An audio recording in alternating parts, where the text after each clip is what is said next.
ঠিক এই মুহূর্তে আপনি ক্রিকেট প্রেমী হলে ক্রিকেট ওয়ার্ল্ড কাপ নিয়ে ব্যস্ত, ফুটবল প্রেমী হলে কোপা আমেরিকা নিয়ে ব্যস্ত। ক্রিকেট বা ফুটবল আপনার ভালো না লাগলে আপনি হয়তো কোকা কোলা বয়কট কিংবা ফিলিস্তিন ইসরায়েল যুদ্ধ নিয়ে চিন্তিত। কিন্তু আপনি কি আপনার দেশের খবর জানেন?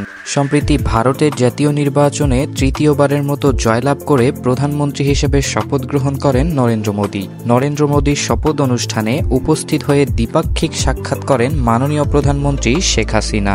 দুই দেশের সরকার প্রধানের এই সাক্ষাতে চুক্তি স্বাক্ষরিত হয়েছে 10টি, যার মধ্যে সবচেয়ে আলোচিত চুক্তি হচ্ছে রেল ট্রানজিট এবং বাংলাদেশের তিস্তা মহাপরিকল্পনায় ভারত সহায়তার অন্তর্ভুক্তি। শুনে বেশ অবাক হলেন, তাই না? ভারত যদি সঠিক মৌসুমে বাংলাদেশকে পানি দিত তাহলে তিস্তা মহাপরিকল্পনার তেমন প্রয়োজনই হতো না। কিন্তু পানি না দিয়ে প্রকল্পে সাহায্যের এই চুক্তির কারণ কি? যারা তিস্তা প্রকল্পের শুরু থেকেই গড়িমসি করছে তাদেরকে আমাদের দেশের ভিতর দিয়ে ট্রেন চালাতে দিয়ে আমাদেরই বা লাভ কি? অতীতেও পূর্ব পাকিস্তান ও ভারতের মধ্যে মোট 8টি সীমান্ত দিয়ে রেল যোগাযোগ ছিল। তবে 1965 সালের পর এই যোগাযোগ ব্যবস্থা পুরোপুরি বন্ধ হয়ে যায়। 1971 সালে বাংলাদেশ স্বাধীন হওয়ার পরে আবারও চালু হয় দুই দেশের রেল সেবা। সম্প্রতি রেল ট্রানজিট চুক্তি অনুসারে ভারতের প্রধানমন্ত্রী নরেন্দ্র মোদী বলেন, ভারত চায় বাংলাদেশের ভিতর দিয়ে তাদের নিজস্ব ট্রেন চালাতে। বর্তমানে 5টি রুটে বাংলাদেশ ও ভারতের মধ্যে ট্রেন চলে, 3টি যাত্রীবাহী ইন্টারচেঞ্জ, বাকি 2টি পণ্যবাহী। বর্তমান নিয়ম অনুযায়ী ভারতীয় ট্রেন সীমান্তে আসার পর বাংলাদেশি ইঞ্জিনে বাংলাদেশের অভ্যন্তরে আসে।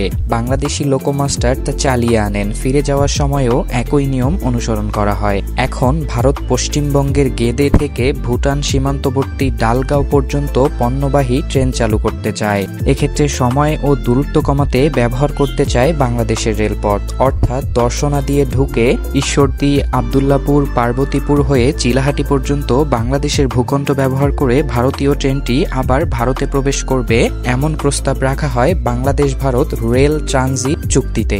নতুন করে বাংলাদেশের বুক চিরে ভারতের রেল চলাচল শুরু হচ্ছে।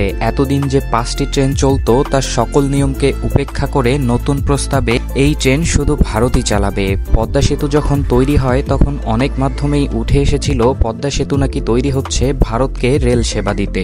আমরা যদি বর্তমান রেল ট্রানজিটের রুট দেখি তাহলে এই কথাটির সত্যতা পাওয়া যায়। তাহলে কি আসলেই পদ্মা সেতু তৈরি হয়েছে ভারতকে রেল সেবা দিতে? যখন অন্য একটি দেশ আমাদের দেশের ভূখণ্ড ব্যবহার করে প্রচলিত নিয়ম নীতির তোয়াক্কা না করে নিজেদের ইচ্ছামতো যোগাযোগ ব্যবস্থা তৈরি করে, তখন দেশের সার্বভৌমত্ব নিয়ে কি প্রশ্ন উঠবে না? রেল ট্রানজিটের এই সুবিধা দিয়ে কি পাচ্ছে বাংলাদেশ? এমন সকল প্রশ্নের উত্তর এখনো মেলেনি কোথাও।